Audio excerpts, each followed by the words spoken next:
Salam Kerahiman. Hari ini tanggal 20 Juni. Kita akan bahas dari 1048 dan 1149. Kita mulai ya. Dalam nama Bapa dan Putra dan Roh Kudus. Amin. Kemuliaan kepada Allah di surga dan damai di bumi bagi orang yang berkenan kepadanya. Kami memuji Dikau, kami meluhurkan Dikau, kami menyembah Dikau, kami memuliakan Dikau, kami bersyukur kepadamu karena kemuliaan-Mu yang besar. Ya Tuhan Allah, Raja Surgawi, Allah Bapa yang Maha Kuasa. Ya Tuhan Yesus Kristus, Putra yang Tunggal.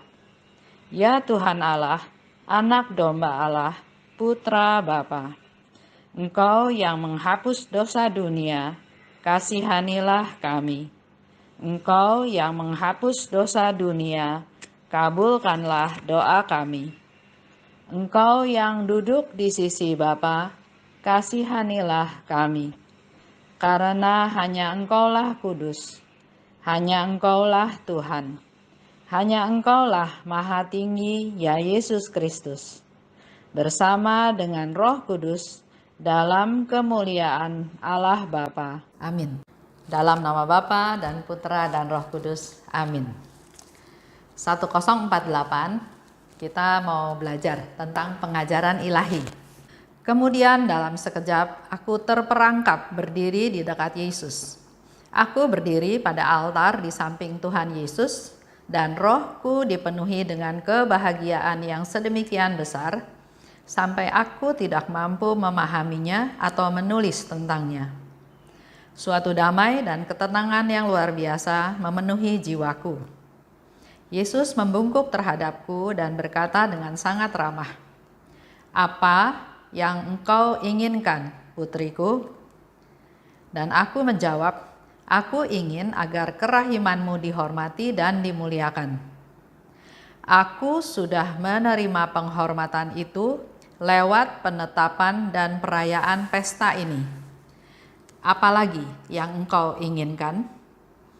Kemudian aku melihat himpunan yang besar sekali yang sedang memuliakan kerahiman ilahi, dan aku berkata kepada Tuhan, "Yesus, berkatilah semua orang yang berhimpun untuk memuliakan Engkau dan untuk menghormati kerahiman-Mu yang tak terbatas." Yesus membuat tanda salib dengan tangannya, dan berkat ini terpancar dalam jiwa-jiwa seperti seberkas sinar. Rohku terbenam dalam cintanya. Aku merasa seolah-olah sudah lebur dan lenyap sepenuhnya di dalam Allah. Ketika aku kembali sadar diri, suatu damai yang mendalam meliputi jiwaku, dan suatu pemahaman yang luar biasa mengenai banyak hal dikomunikasikan kepada akal budiku, suatu pemahaman yang selama ini belum pernah diberikan kepadaku. Lanjut, 1149. Pada beberapa kesempatan, aku menyaksikan bagaimana sejumlah religius membela kemuliaannya sendiri dengan dalih memperjuangkan kemuliaan Allah. Padahal yang diupayakannya bukanlah kemuliaan Allah, tetapi kemuliaannya sendiri. Oh Yesus, betapa sakitnya hatiku karena hal seperti itu. Rahasia apa yang akan dibeberkan pada hari penghakiman-Mu? Bagaimana mungkin orang dapat mencuri karunia Allah? Seperti tadi saya katakan ya, hari ini kita belajar tentang pengajaran ilahi. Faustina katakan, dalam sekejap aku terperangkap berdiri di dekat Yesus. Tiba-tiba aja dia merasa berdiri di dekat Yesus, di altar di samping Yesus. Rohku dipenuhi dengan kebahagiaan yang sedemikian besar. Kalau kita bisa berdiri tiba-tiba ada di samping Yesus, di altar, di dalam kapel, rasanya sukacita, bahagia ya. Karena dia bisa berada bersama-sama dengan Yesus. Dikatakan di sana ada damai, ada ketenangan. Itu juga bisa menjadi refleksi kita. Kalau kita melakukan sesuatu menjadi gelisah, khawatir, bingung, galau, itu boleh menjadi refleksi. Karena di sini Suster Faustina bilang, dia sekejap berdiri di dekat Yesus dan yang ada hanya damai dan ketenangan. Kalau ada Tuhan Yesus, kita akan merasa damai dan tenang. Karena Yesus adalah Raja Damai. Yesus membungkuk dan bertanya kepada Suster Faustina, apa yang engkau inginkan? Yesus Tuhan ya, tapi dia membungkuk. Dia memberikan dirinya. Dia mau dekat dengan ciptaannya, dengan orang-orang yang dikasihinya dan bertanya, apa yang engkau inginkan? Di situ Suster Faustina bilang, aku ingin agar kerahimanmu dihormati dan dimuliakan. Keinginannya ya. Keinginannya agar kerahiman ilahi itu dimuliakan, dihormati. Refleksi dengan kita juga. Kalau Yesus datang, Yesus bertanya, apa yang engkau inginkan? Apa? Di otak kita yang langsung spontan apa? Itu sebetulnya tercermin dalam doa-doa kita. Tuhan, saya mau sehat, Tuhan lindungi saya, Tuhan beli saya rezeki, Tuhan. Dan kalau dievaluasi, seringnya doa yang pertama-tama diucapkan itu adalah doa untuk saya, untuk keluarga saya, untuk saya ya. Contoh, ada seorang bapak, dia berselisih dengan istrinya. Jadi dalam hal ini dia nggak suka sama istrinya. Tapi ya apa boleh buat, melalui suatu pernikahan kan nggak bisa putus begitu saja. Dan si bapak ini cerita sama anaknya, saya setiap hari berdoa. Bagus, kata anaknya. Iya, doa apa aja Bapak setiap hari? Oh, saya doa buat keluarga saya, supaya saya sehat, doa buat anak-anak, buat mantu, buat cucu, supaya sekolahnya bagus, supaya berhasil. Saya juga doa buat istri saya. Oh, bagus. Saya pikir, wah, si Bapak ini sudah berdamai dengan istrinya. Bagus, Pak. Memang kita perlu berdoa buat siapa saja, terutama buat pasangan hidup kita. Oh, tapi jangan salah, Ibu. Saya berdoa seperti itu tujuannya bukan untuk supaya dia sehat, untuk kebaikan dia. Tapi saya berdoa supaya dia sehat, supaya dia enggak merepotkan anak mantu saya. Bisa dilihat ya. Doa untuk kesehatan seseorang, tapi di balik doa itu ada suatu motivasi, tujuan tertentu yang mungkin berbeda dengan apa yang Tuhan kehendaki. Nah, di sini dikatakan sehingga Suster Faustina kasih contoh, aku ingin agar kerahimanmu dihormati dan dimuliakan. Jadi inginnya itu nggak hanya dari mulut, sungguh-sungguh dari hati. Tuhan tahu isi hati kita semua. Jangan seperti Bapak tadi.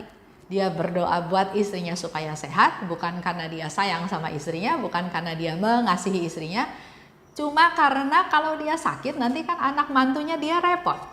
Jadi supaya anak mantu nggak repot, dia berdoa supaya istrinya nggak sakit.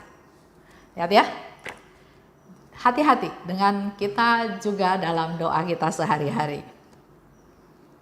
Dan di situ Faustina mau kasih lihat juga bahwa fokusnya itu harus bukan untuk diri sendiri, untuk orang lain. Karena kalau kita ditanya spontan, pasti jawabannya jawaban yang jujur, bukan jawaban yang direkayasa, bukan jawaban yang mengada-ngada. Jadi waktu ditanya sama Tuhan Yesus, Faustina katakan seperti itu, dan itu menjadi bukti bahwa bukan saya fokusnya, tapi fokusnya adalah kepentingan orang lain. Dan kata Yesus, aku sudah menerima penghormatan lewat penetapan dan perayaan pesta ini. Yang dimaksud adalah pesta kerahiman ilahi. Jadi kalau Suster Faustina berharap agar semua orang menghormati dan memuliakan kerahiman Tuhan, Yesus bilang, saya sudah terima pada waktu pesta kerahiman ilahi. Untuk diketahui aja, pesta kerahiman ilahi itu disahkan oleh Vatikan, oleh Gereja Katolik secara resmi menjadi pesta resmi Gereja Katolik, yaitu pada tanggal 30 April tahun 2000. Pada saat Bapak Paus Yohanes Paulus II mengkanonisasi Beata Faustina menjadi Santa Faustina. Dan pada hari itu ditetapkanlah pesta kerahiman ilahi menjadi pesta resmi Gereja Katolik. Di situ Suster Faustina melihat himpunan besar orang yang sedang memuliakan kerahiman ilahi. Suster Faustina minta supaya orang-orang menghormati dan memuliakan kerahiman Tuhan. Yesus bilang, aku sudah menerimanya pada waktu pesta, dan di situ dia melihat himpunan besar orang yang memuliakan kerahiman ilahi. Dan Faustina berdoa. Faustina minta kepada Tuhan Yesus. Yesus, berkati semua orang yang berhimpun memuliakan Engkau dan menghormati kerahiman-Mu yang tak terbatas. Yesus, berkatilah semua orang. Sama seperti kalau waktu kita pesta kerahiman ilahi di dalam perayaan Ekaristi, kita juga bisa berdoa, Tuhan berkatilah semua yang ada di dalam gereja ini. Berkatilah semua orang pada hari ini supaya menerima kerahiman Tuhan. Jadi kita belajar fokus untuk orang lain, ya. Nah, pertanyaannya lagi adalah, apakah kita, Bapak, Ibu, para devosan kerahiman, termasuk dalam himpunan besar yang Suster Faustina lihat? Ya betul, kita ikut pesta kerahiman ilahi, kita mempersiapkan acaranya sedemikian rupa, tapi yang paling penting adalah apakah hati kita juga kita siapkan untuk pesta kerahiman ilahi tersebut. Karena tadi doanya Suster Faustina ya, kalau kita ada di dalam himpunan besar itu, Faustina katakan, berkatilah semua orang yang ada dalam, yang berhimpun untuk memuliakan kerahiman Tuhan. Dan apa yang dilakukan oleh Yesus? Yesus membuat tanda salib yang besar. Membuat tanda salib dengan tangannya. Dan berkat ini terpancar dalam jiwa-jiwa seperti seberkas sinar. Ya. Jadi kelihatannya seperti seberkas sinar yang terpancar dari Yesus membuat tanda salib. Pertanyaannya lagi, berkatnya sama? Yang diterima sama umat, sama kita semua, sama atau beda? Kenyataannya nggak sama ya. Kenyataannya nggak sama. Ada satu hamba Tuhan waktu itu pernah bercerita, dia bilang dia lihat di gereja ada sekumpulan orang, tapi bermacam-macam. Ada yang tampilannya gelap, ada yang penampilannya terang, ada yang bahkan mukanya bukan muka manusia, muka binatang. Kembali lagi ya, saya nggak peka, saya nggak tahu, tapi dari sharing dia, saya juga berpikir mungkin saja. Karena taraf iman berbeda, kesiapannya berbeda, isi hatinya juga berbeda. Orang ke gereja karena memenuhi tugas, kalau enggak nanti diomelin sama orang tuanya, atau nanti disangka punya dosa berat sehingga enggak ke gereja, atau ya buat senengin mertua, atau banyak sebabnya. Saya ada satu cerita. Ibu ini ingin anak-anaknya menjadi anak Katolik yang baik, yang benar. Jadi setiap misa dia selalu mengajak anaknya pergi ke gereja. Itu dia pikir dia sudah melakukan yang terbaik untuk masa depan anaknya, ya. Tapi setelah anak ini dewasa, anak ini berumah tangga, anak ini punya anak lagi, jadi artinya dia punya anak lagi ya, berarti sama si ibu yang pertama itu ini cucunya. Suatu hari dia mau ajak cucunya ke gereja. Apa yang dikatakan oleh anaknya? Enggak, kamu enggak boleh bawa anak saya ke gereja. Kaget, si oma kaget karena kok anaknya bisa punya sikap seperti itu. Padahal tiap minggu dia mengajak anaknya ke gereja. Dia berpikir anaknya akan mendidik anaknya lagi, yaitu cucunya, untuk juga ke gereja. Dan ternyata cucunya pengen ke gereja. Dia pengen ikut sama omanya ke gereja. Tapi anaknya bilang, enggak, saya enggak izinkan kamu ke gereja. Setelah diselidiki ternyata anak ini waktu diminta sama mamahnya ke gereja, dari tadinya enggak terpaksa, menjadi keharusan, menjadi kebencian. Jadi dia pergi ke gereja bukan karena mau ketemu sama Tuhan, karena dia di bawah pengaruh mamahnya. Begitu dia menikah, dia punya rumah tangga sendiri, dia pikir saya menentukan aturan di rumah saya dan saya tidak mengizinkan anak saya ke gereja.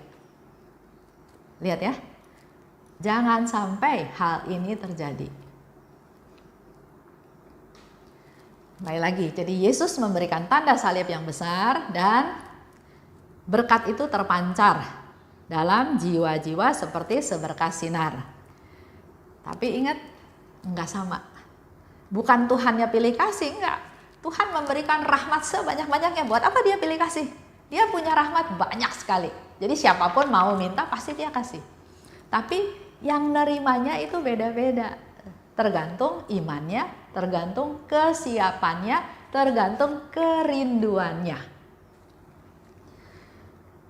Dan di situ Suster Faustina bilang, aku merasa lebur dan lenyap dalam Allah dan ada rasa damai.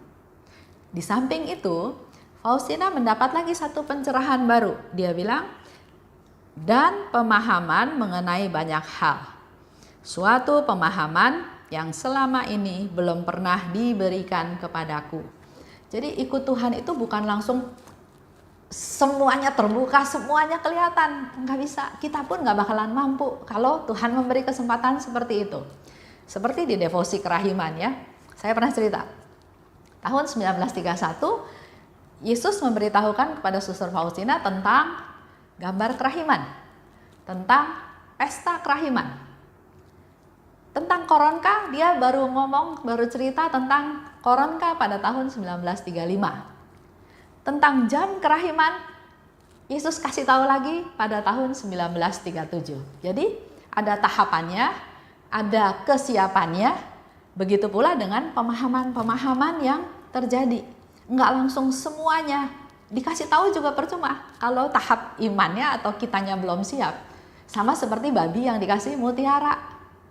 Apa itu buat babi? Buat saya makanan saya dedek. Dikasih mutiara, saya nggak perlu. Ya, jadi kalau kita mau tahu tentang Tuhan, mau kenal pribadi Tuhan, kita harus tekun, harus setia, harus sungguh-sungguh terus menggali, terus berelasi, terus berdoa, terus bersama-sama dengan Tuhan untuk nanti Tuhan lihat, oh ini sudah siap, dikasih pencerahan. Ini sudah siap, dikasih pemahaman yang baru. Jadi bertahap ya, bertahap. Contoh, ada di dalam komunitas ya. Kita kan komunitas ketemu 1 minggu 1 kali. Suatu hari ada salah satu anggota mengajak satu ibu datang. Ya welcome ya, siapapun mau datang boleh silahkan datang. Cuma saya lihat ini ibu kenapa ya, murung sekali. Murung, sedih gitu ya. Tapi baguslah, dia diajak mau datang. Ya kita biasa berdoa, sharing-sharing, berkenalan gitu ya. Terus saya bilang, sudah acaranya selesai, ibu datang lagi. Ya katanya saya mau datang lagi. Nah setelah itu saya tanya dong sama teman yang ngajak. Saya bilang siapa? Nah di situ dia bercerita bahwa ibu ini bukan Katolik. Dia baru kehilangan anaknya. Anaknya meninggal. Murung sekali gitu ya. Jadi dia juga merasa kasihan. Dia sebagai tetangganya, dia ajak mau nggak datang ke persekutuan doa. Karena yang meninggal ini anaknya Katolik, sedangkan mamahnya bukan Katolik, mamahnya juga bingung. Gimana mau doain anaknya ya? Dia sayang sama anaknya, dia ingin berdoa buat anaknya, tapi dia juga nggak tahu apa yang harus dilakukan sebagai orang Katolik, karena dia bukan orang Katolik. Jadi dia diajak, dia mau datang, rutin ikut pertemuan. 3 kali, 4 kali pertemuan, mukanya udah mulai cerah. Tadinya murung, mulai cerah. Terus berlanjut sampai dia merasa, saya mau masuk Katolik katanya gitu. Karena saya mendapat banyak masukan dan juga anak saya Katolik, jadi saya mau berdoa secara Katolik supaya mendoakan jiwa anak saya. Dalam proses terus sampai akhirnya dia belajar agama, dia dibaptis, dan dalam proses itu dia juga bisa ajak suaminya untuk juga masuk Katolik, dibaptis. Ya. Jadi kalau kita lihat lagi, apa rencana Tuhan ya?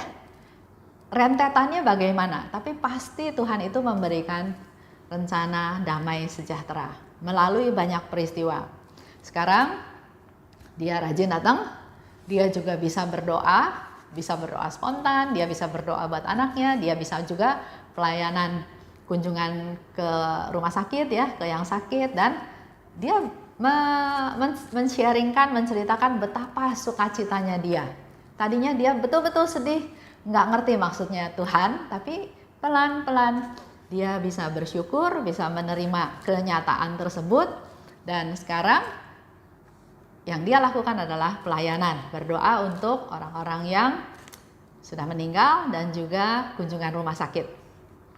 Itu yang salah satu sharing suatu peristiwa itu nggak langsung kelihatan semuanya, tapi Tuhan punya rencana. Lanjut ya. Pada beberapa kesempatan, Suster Faustina melihat sejumlah religius membela kemuliaannya sendiri dengan dalih memperjuangkan kemuliaan Allah. Jadi di sini juga Suster Faustina dikasih pemahaman, ada orang yang seolah-olah bela kemuliaan Allah, tapi sebetulnya dia lagi bela kemuliaan dia sendiri. Misalnya contoh, misalnya ada seorang imam lah ya, dia mengumpulkan dana untuk aksi sosial, untuk diberikan kepada orang-orang yang membutuhkan. Karena Romo ini ada kaul kemiskinan, ada kaul ketaatan, ada kaul kesetiaan. Dana yang terkumpul itu kan harusnya bisa dicatat, tercatat. Uangnya diterima berapa, disalurkan kemana, berapa rupiah, dan seterusnya. Tapi pernah saya dengar ada yang nggak jelas. Uangnya masuk berapa, keluarnya berapa gitu ya. Nah, kalau kita evaluasi lagi, atau nggak usah Romo lah, kita juga, kita bilang kita pelayanan, kumpulkan dana, kemudian dananya dipakainya berapa, dikumpulnya berapa, terus nggak ada perhitungan. Menurut saya ini juga ada yang nggak benar, ya. Jadi artinya kan harusnya kalau ini untuk kemuliaan Tuhan ya, apapun yang diterima ada laporannya, apapun yang dikeluarkan ada laporannya. Tapi kalau ada yang disembunyikan atau ada yang enggak transparan, seolah-olah untuk kemuliaan Tuhan, tapi mungkin ada juga untuk kemuliaan diri sendiri, ya, kita nggak tahu. Saya nggak mau menghakimi, tapi kalau dikaitkan dengan apa yang Suster Faustina lihat, bahwa di situ dikatakan di 1149, aku melihat sejumlah religius membela kemuliaannya sendiri dengan dalih memperjuangkan kemuliaan Allah. Begitu pula dengan kita. Tadi saya sharing soal uang. Sekarang soal pelayanan aja. Soal pelayanan. Kita kan biasanya punya rencana, saya mau ini, saya mau ini, saya mau ini. Orang yang lain bilang saya mau ini, saya ini. Saya prioritasnya yang ini, saya ini. Nah, pada waktu kita bilang untuk kemuliaan Allah, kan harusnya berserah kepada Tuhan. Biar Tuhan yang membimbing jalan pikiran kita, apa yang paling baik yang dilakukan. Tapi seolah-olah untuk kemuliaan Allah, tapi begitu rencananya enggak diikuti, enggak didukung, terus ngambek, terus marah. Ya udah, kalau nggak mau ikut rencana saya juga nggak mau pelayanan. Nah, itu coba kita juga refleksi. Menurut saya termasuk juga nih dalam kategori seolah-olah untuk kemuliaan Allah, tapi untuk kemuliaan sendiri. Kalau kemuliaan sendiri nggak tercapai, terus dia ngambek, terus dia nggak mau pelayanan, terus dia mau pindah ke pelayanan yang lain. Di sini Suster Faustina lanjut ya, dia katakan, padahal Yang diupayakan bukanlah kemuliaan Allah, tapi untuk kemuliaannya sendiri. Bagaimana mungkin orang dapat mencuri karunia Allah? Itu yang menjadi pertanyaan dari Suster Faustina. Apa yang kita punya, apa yang kita dapat, ini adalah semuanya adalah semata-mata karunia dari Tuhan, bakat dari Tuhan, rahmat dari Tuhan, pemberian Tuhan. Terus kita mau pakai itu semua untuk kemuliaan kita sendiri. Sehingga dikatakan oleh Suster Faustina, bagaimana mungkin orang dapat mencuri karunia Allah? Yaitu menjadi permenungan kita hari ini ya. Kita sudah dapat pengajaran dari Tuhan. Mari kita tutup dalam doa penutup dan merenungkan apa semua yang berkaitan dengan kita, dengan saya, dengan Bapak Ibu, untuk semakin kita bisa mengalami damai sejahtera, ketenangan yang dari Tuhan. Terima kasih, kita tutup ya. Dalam nama Bapa dan Putra dan Roh Kudus, amin. Allah Bapa yang Maha Baik, terima kasih atas pengajaran-Mu pada hari ini. Melalui Suster Faustina kami tahu bahwa ada tahap-tahapan dalam pencerahan pemahaman yang Kau berikan kepada kami. Tapi yang pasti kami tahu Tuhan, Suster Faustina juga sudah memberikan satu konfirmasi pada waktu dia tiba-tiba tertarik ada di sebelah Yesus, yang dia rasakan adalah damai dan ketenangan. Limpahkanlah damai-Mu juga pada kami Tuhan, dimanapun kami berada. Kami merasakan damai-Mu karena Engkau Raja Damai, dan dengan demikian kami juga semakin bisa mengandalkan Engkau, semakin percaya Engkau selalu ada berserta kami semua, dan dimanapun kami berada, dalam situasi apapun, berilah kami damai-Mu Tuhan. Bunda Maria, doakan kami anak-anak-Mu. Santa Faustina, doakan kami. Amin. Dalam nama Bapa dan Putra dan Roh Kudus, amin. Salam kerahiman.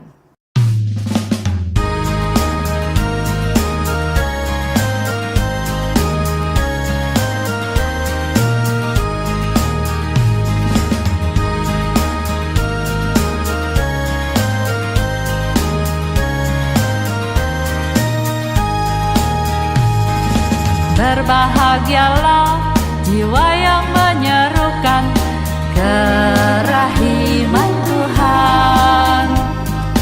Jiwa itu akan dibela oleh Tuhan sebagai kemuliaan-Nya.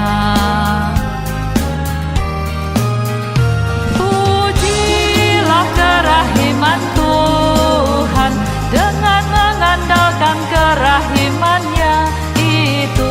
Pujilah kerahiman Tuhan sepanjang hidupmu.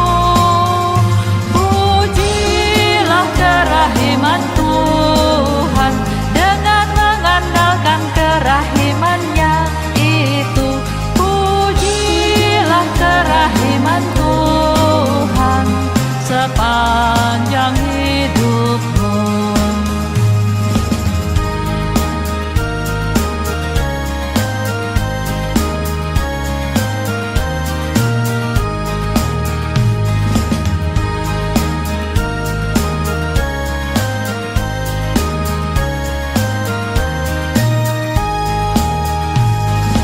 Berbahagialah jiwa yang menyerukan kerahiman Tuhan. Jiwa itu akan dibela oleh Tuhan sebagai kemuliaan-Nya. Pujilah kerahiman Tuhan dengan mengandalkan kerahiman-Nya itu. Pujilah kerahiman Tuhan sepanjang hidupmu. Pujilah kerahiman Tuhan dengan mengandalkan